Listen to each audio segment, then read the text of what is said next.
Hey everybody, welcome back to my channel. If you're new here, my name's Rachel and I am knitting.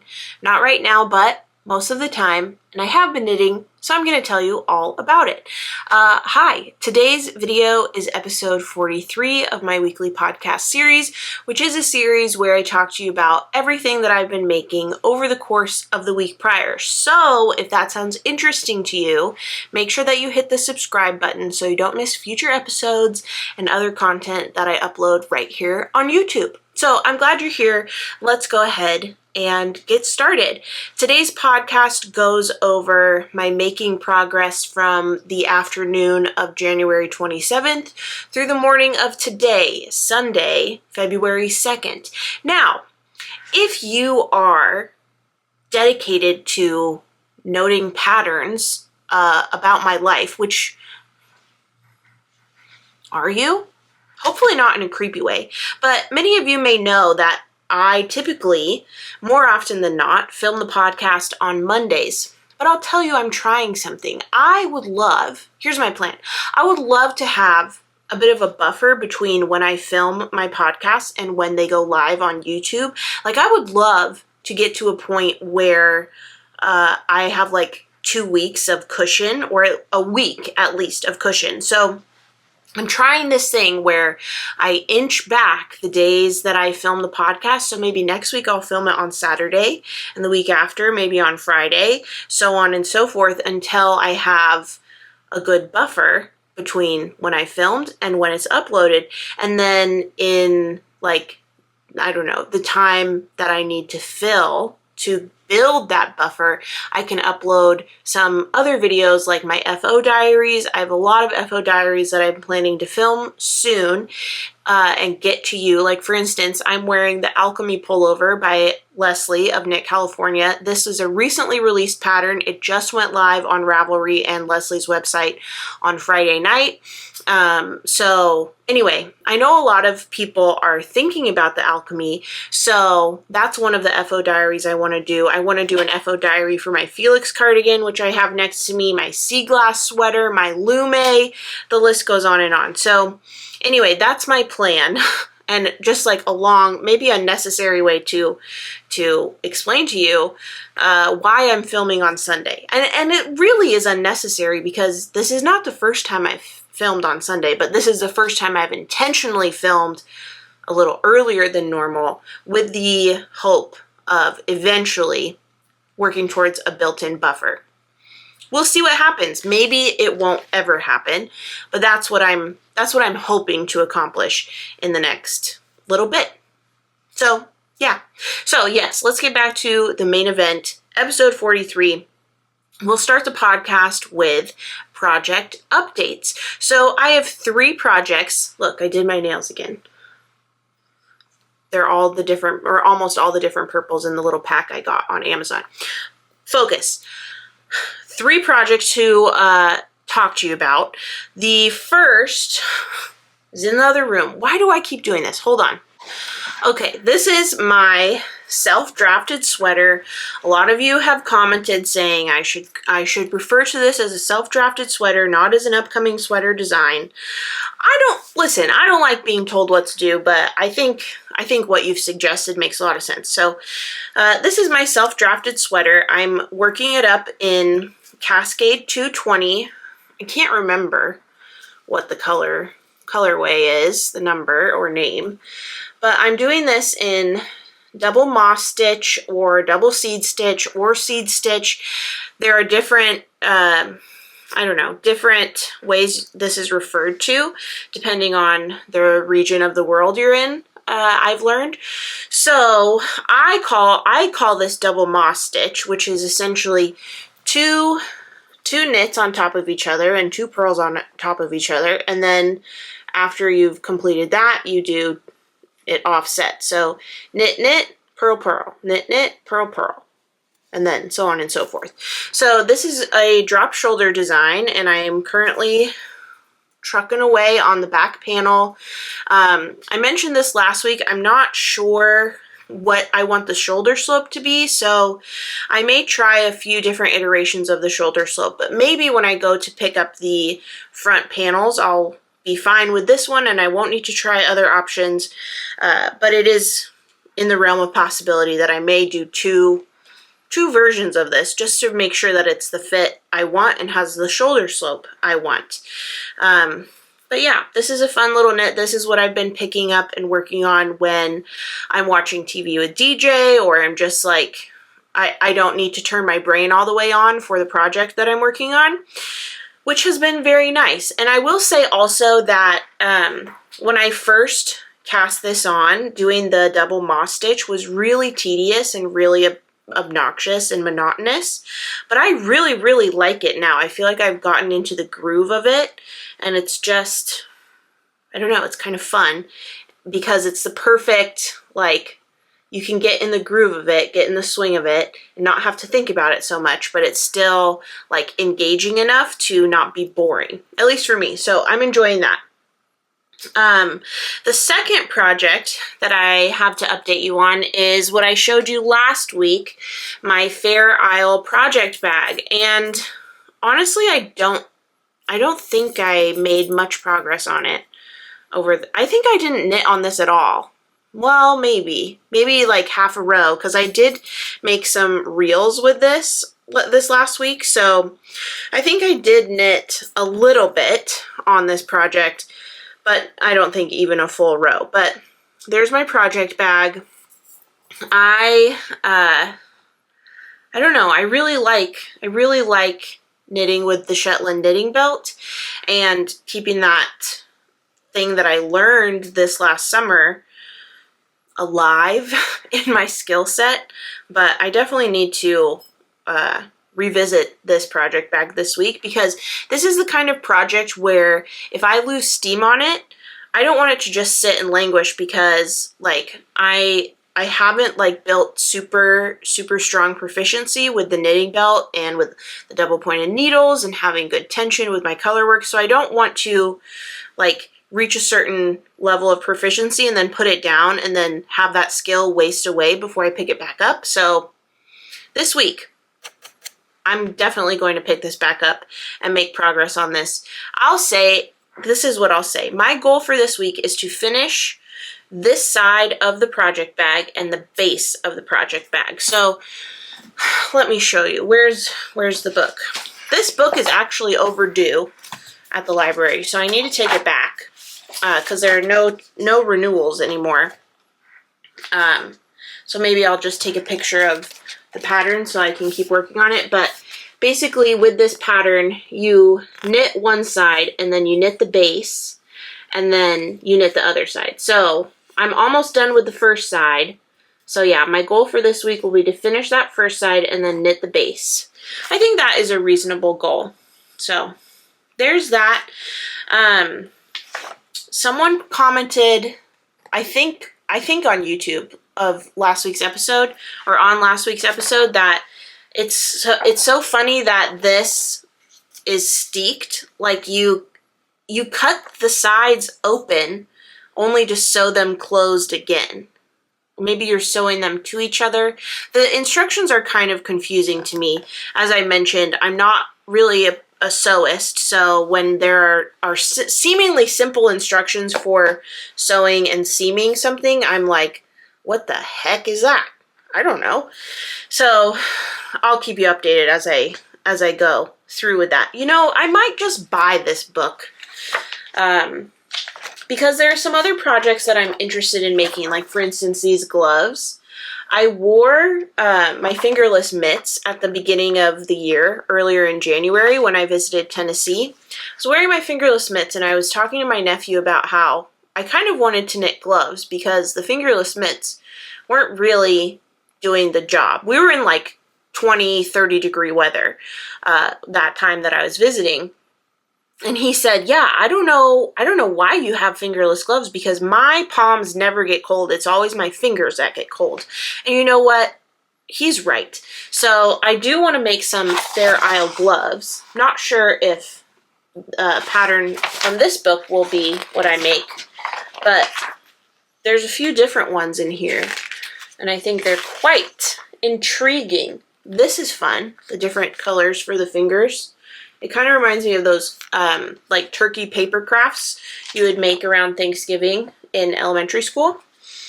But yeah, maybe I'll buy this book or just check it out again. Why not?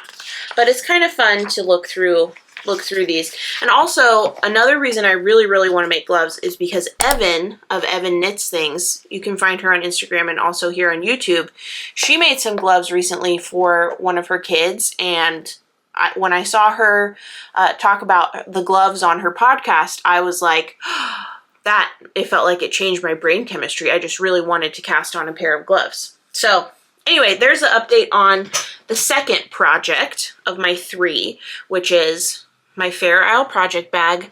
Hold me to it. Next week, if I don't show you a finished side and a completed base, you can you know, gentle parent me in the comments and remind me of my convictions to have finished the first side and the base. Okay, so project number 3, the project that I'm most excited about. I cast this on last night. This is the Alchemy Pullover, which, as I said, I'm wearing it and I'm working on it. So Leslie released the pattern. I test knit the pattern. So this is my test knit version that I made. I made the size extra large. So I made this differently than the pattern calls for. The pattern calls for 9 inches approximately of positive ease, and mine I think maybe has 2, 3, 4-ish inches. I need to measure it again. I forget. So very, very much less positive ease than the pattern calls for. So this time I'm making it with the intended ease, so it will be oversized. And I'm really hoping that this fits like Evan's. Again, Evan is just like my muse lately, apparently. But Evan test knit this also, and her version is like, it looks like the most comfortable, just like a soft, warm hug of a sweater. So I'm hoping that mine ends up fitting like Evan's fits hers. So I'm kind of emulating Evan with this one. And I'm knitting this up in Carpet, which, as many of you will know by now, is one of the most special colorways on the planet to me. It's inspired by the carpet of our family cabin. So it's just like, I don't know, knitting with this color feels like sacred, like coming home, like just, I don't know, magical. So I'm really, really, really happy to be knitting this sweater quantity. I have 2 sweater quantities of Carpet in my stash, and I've been waiting for the perfect project. And I have one for me and one for DJ. So I'm really happy that this Alchemy is happening. So something that's really nice about the Alchemy, if you're familiar with the pattern, you've seen it on Ravelry or Instagram already, you'll know that it's all about this slipped stitch detail. And you can see it on my finished Alchemy here. It goes down the slope of each shoulder, and it continues all the way down the body, but then it also comes from the back of the shoulder to the front here to have the line down the front of the body, and then the back shoulder slope is the line down the back of the body. It's just a really thoughtfully designed pattern, so I'm happy to have it on my needles. And that means, well, I guess last week this was true, but that means officially I'm not monogamously knitting right now because I have 3 active projects on the needles, which is actually kind of mind-boggling because when I went to cast on my Alchemy last night, I could not find my size 7 needle tips anywhere. And to give you some insight into my Chiagu interchangeable set, I have at least, oops, didn't think that through, just dropped some needles out the bottom. I have at least 2 sets for almost every size on the smaller half. I don't have that for the larger half of the needle set. But my 7s, like look, I have 3 sets for the 8s. I have 3 in each, the front and back. For my 8s, I think I have 3 sets for the 7s. Where are they? Where are they? I don't know. And because I've been in a season of semi-monogamous knitting the last few months. It's like, I don't think they're just in a random project somewhere, because what random project is there for them to be in? So I really don't know where my size 7 needle tips are, but luckily I found a backup 5-inch size 7 needle tips, because my set is 4 inches, except for the Rogue 5-inch. I think this is a 6, yeah. So I have a couple 5-inch needle tips, but the majority of them are size 4. But anyway, I had a separate pack of size 7, so I was able to cast on the Alchemy. But oh my gosh, where are the size 4 or the 4-inch size 7s? I don't know. I'll have to do some cleaning up, I suppose. Man, isn't it frustrating when you you're forced to clean up against your will in order to find the thing you need to make more of a mess? It's really rude, I think. But that's it for project updates. I've got the self-drafted sweater, and I have a name for it, by the way, but I'm not going to tell you the name yet. I'll wait until I decide it's really happening. I have the Fair Isle project bag, and then I have the carpet Alchemy. So let's move next into Spin Diary. I have an exciting update for my spinning. Over the course of this last week, I finished spinning my singles of my Kogu Merino, or Koigu, not Kogu, Koigu Merino Roving. I'll put a clip here, or actually not a clip, I'll put a picture here or here somewhere of what my bobbins look like with the single spin.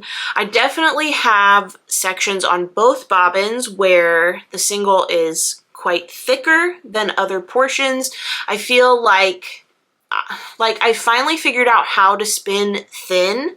My next task, the next obstacle to surmount, is consistently spinning thin. I've learned that thin is my preference in terms of, well, I don't really know, because I've only knit with one skein of yarn that I've made myself, but I think, like in theory, I think spinning thin is what I want to do, because then I can achieve different, like multiple different weights. Like I can do a 2-ply, have it be fingering. I could do a 3, maybe 4-ply, have it be DK. I don't know. These are things, you think something and you're like, I think this is right, but I have no really reason to confirm this is true. But based on all of the tangential knowledge I have about plies and weights and fiber, I think this is correct. So anyway, based on that, which may or may not be correct, spinning thin is what I want. So that's good. I'm glad that I've figured out how to do that. Now I just need to practice it so I can do it consistently. So I finished the singles. You've seen them. Gorgeous. Now I am working on plying. So I'm doing a 2-ply. I'll put a clip in here and you can see what the ply looks like. Super, super colorful. I really like that certain portions have each ply the same color, and then one ply will kind of shift into a new color. So there's a lot of color shifting, color changes, and it's gorgeous. However, because it is so thin, just as spinning took a long time, so is plying. So I'll bring you back here and finish talking about the spin. I think that I will fill up the current bobbin on my wheel, and I will need to get another bobbin to finish the plying. This is just my educated guess. So that's the update for my spin diary. Let's move next to acquisitions. I have 2 acquisitions to share with you. One is, where did I put it? Something I told you I was getting. Where did I put this? I just had it, I feel. Oh, I dropped it down on accident. So I told you I was getting these. Let's open them up together. These are purple buttons for my Felix, and I can tell you right now, I don't think they are the color I want. These are from an Etsy shop from Lady May Designs. And if I remember correctly, these are resin buttons. They feel really nice. Are these a good color for the Felix? Maybe. I don't know. Let's look. I have done some thinking. Oops, dropped a button. I have done some thinking about the Felix, and since I've finished the Felix, guess how many times I've worn it? 0. None.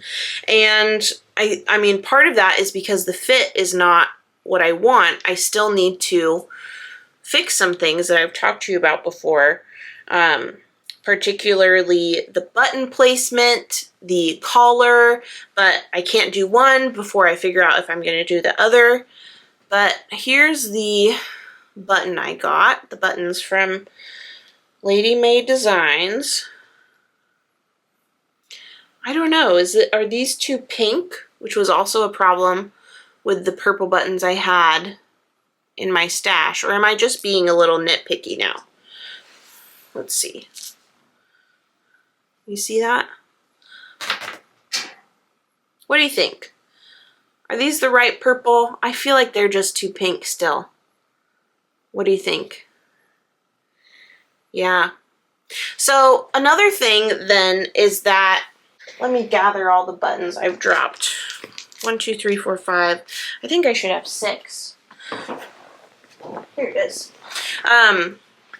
Yeah, so I think regardless of if I keep these high contrast mother of pearl buttons or if I put a lower contrast purple, see, like, it looks fine, right?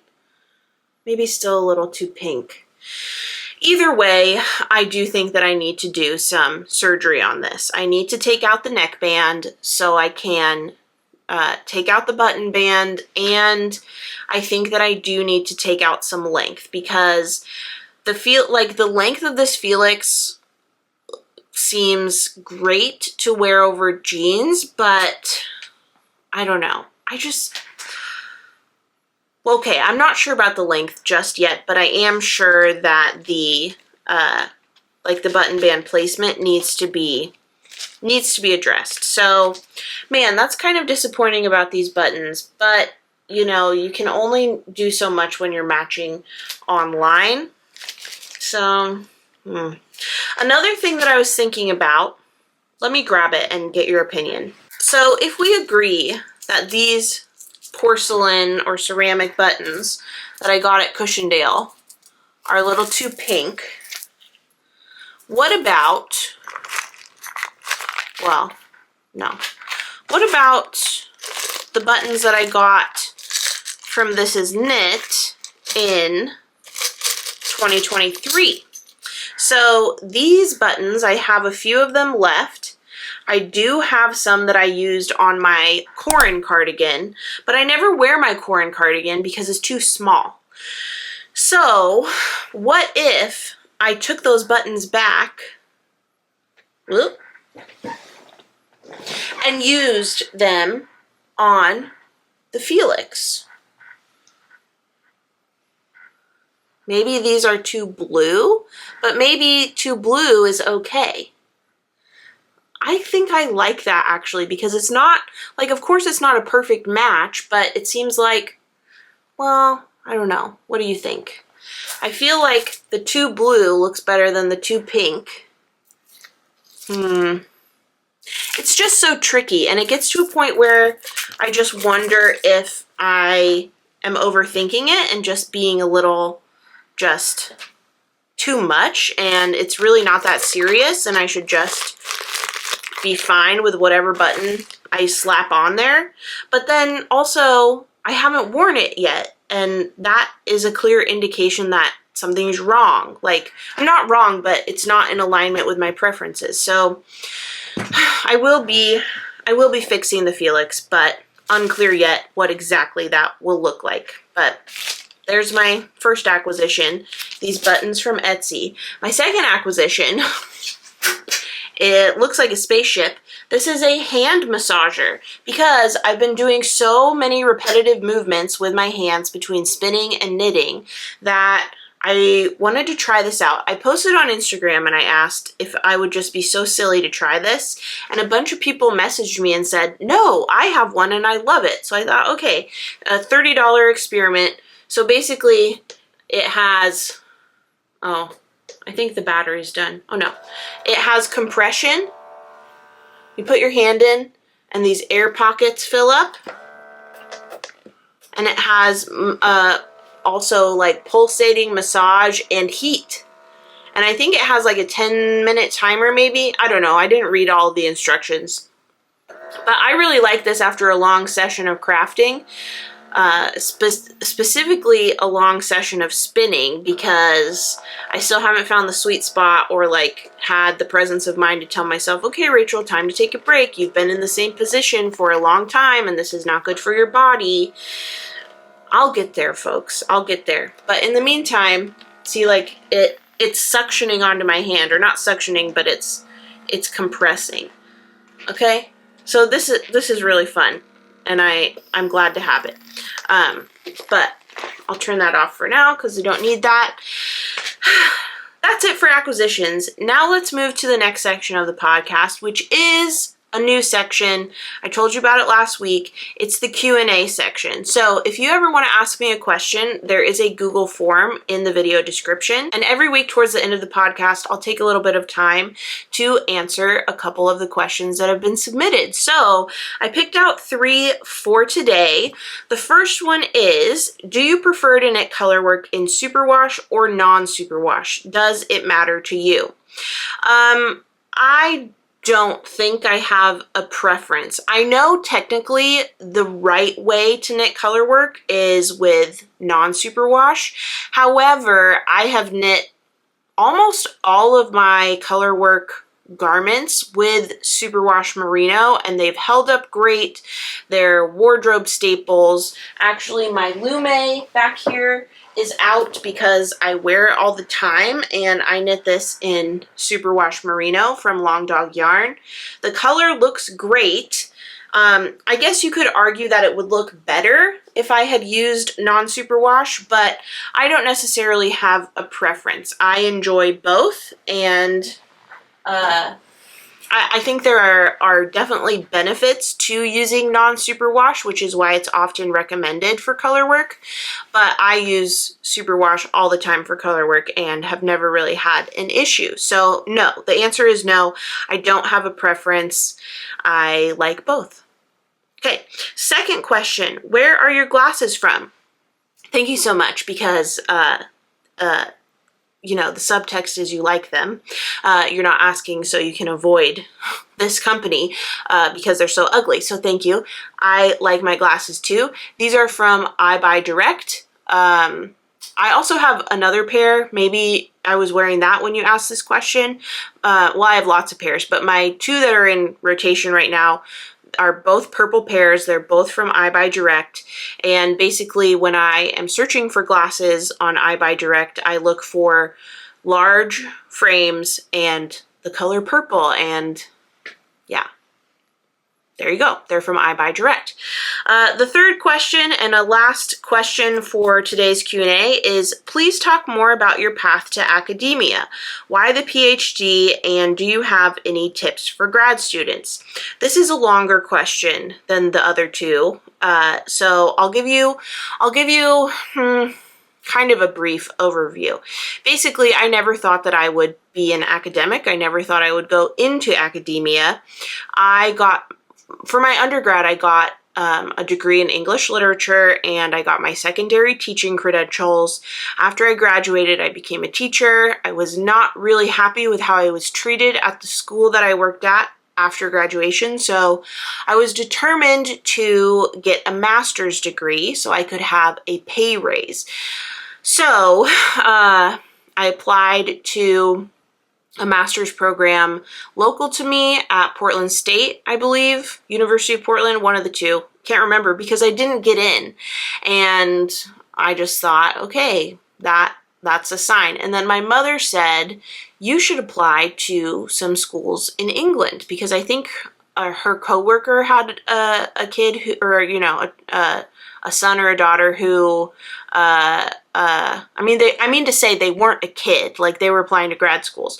So they had a child, an adult child, who was applying to grad schools in the UK. And so my mom said, why don't you do that? And I thought, I don't like to leave the house. Why would I like to leave the country? No, thank you. And then my mom, in her infinite wisdom, just kept bugging me about it. And so in order to get her to leave me alone, I applied to grad school in the UK. I got in, and then I was like, okay, I can't have this opportunity and say no to it. So I took the opportunity. I moved to England to get my master's. I made great friends there, and they were just incredibly brilliant people. And essentially, for some of them, the master's was just a pit stop on their way to get a PhD. And that had never been on my radar, never crossed my mind as even a possibility. So they were doing it, and I thought, wow, I could do it. So then the next year, after I finished my master's, I applied to PhD programs. I got into several UK schools, but not into any US schools. And I didn't get funding at the UK schools. So I applied the next year, and I got in and got funding where I ended up going, went there, and yeah. So that's like the tame explanation of why the PhD. But in retrospect, there are a lot of other factors that went into me getting a PhD. Namely, I've learned through reflection and introspection. A big reason I got a PhD or pursued a PhD is because I wanted to be taken seriously. I wanted to be seen as smart, specifically in spaces where my voice I felt was not valued because of my womanhood, specifically religious spaces that I grew up in and was very, very dedicated to up until my mid-20s. My life is so different now, and the things that I tolerate are so different, and the things that I value are sort of different. But anyway, I learned that no piece of paper that says you're smart and your thoughts are valid and matter will convince people of that if they're already determined to think otherwise. So anyway, that was an expensive and very time-consuming lesson to learn. But anyway, I'm a doctor, and no one can ever take that away from me, which feels nice. Sorry to add a little bit of depressing flair to my backstory. So yes, that is my path to academia. Do I have tips for grad students? I think it's so important, specifically if you are going to be a grad student in the United States, that you understand the funding package that you are being offered. Grad students are exploited for their labor just to an unconscionable degree. I mean, exploitation is bad in any sense of the word, but universities run on the labor of grad students, and their compensation package is not reflective of that. So be really, really intentional about the funding package you accept and that you look into. Ask yourself if you are willing to live very meagerly for several years. Ask yourself if it is required of you in your profession in order to advance for you. Like, is it required for you to have this degree? If not, why are you doing it? Are you doing it for an ego boost? Are you doing it for, I don't know, like me in many ways, trying to get people to take you seriously? I'll just tell you, don't waste your time, because they won't, so don't do it for that reason. Let's see, tips for people who are already grad students. Have a work-life balance. Give yourself grace. Don't beat yourself up over the small stuff, because you've got to be your biggest cheerleader, okay? And you're doing better than you think you are. That's another huge tip that I would give a current grad student. My first semester of the PhD, I felt guilty for going grocery shopping because I was taking time out of my day that I could spend, doing my homework. That's nutso. Don't do that. Give yourself grace. Take a nap. It's okay. No one's going to arrest you. No one's going to be mad at you. Okay? All right. So that's it for the Q&A. If you would like to have your question answered, you have no chance of that happening unless you fill out the Google form and asking it. So go ahead, ask it. I might answer it, I might not, but I hope to get to most of all the questions at some point before the world crumbles. Okay? All right, so that's it for Q&A. Let's move to announcements. Some exciting announcements. The Irish Knitting Tour is basically full. I mean, technically we have room for a few more people, but that's pending room share arrangements. Right now, all of the rooms are spoken for, but if some of the people who are looking for roommates do pair up, then we'll have some room, and I will announce that accordingly. But if you had your heart set on a knitting tour and the news that Ireland may be full is disheartening to you, there's still room in Scotland. So if you want to sign up for the Scotland knitting tour, we have space for 1 or 2 more people on those tours as well. So I'll put the links in the video description. As always, feel free to comment or email me if you have questions about the knitting tours or anything else related to that. Happy to answer your questions. But that's it for the announcements. I'm just looking here at my notes to see if I've forgotten anything. I don't think so. Oh, I'll just remind you, since we're on announcements, don't forget the Alchemy Pullover is available for purchase on Ravelry and on Leslie's website. It's a great pattern. It's one of the best fitting drop shoulders I've made for myself to date, and I'm really, really excited to have a second one in my wardrobe with a little bit of a different fit. This one is not much positive ease. This one will have quite a bit more positive ease, so I'll have some styling options between those 2 different alchemies. So that's it for this podcast. I hope you're having a great day. I hope you're working on something that's bringing you joy, especially in these bleak times. What a depressing timeline we are in. But we have our crafts. We have our each other. We have our each other. Yes, we sure do.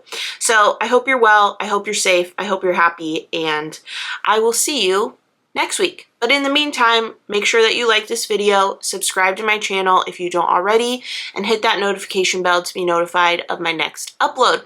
Last but not least, head over to Instagram, Facebook, and TikTok and follow me at Rachel is Knitting if you don't already. Thanks so much for watching, and I'll see you next time.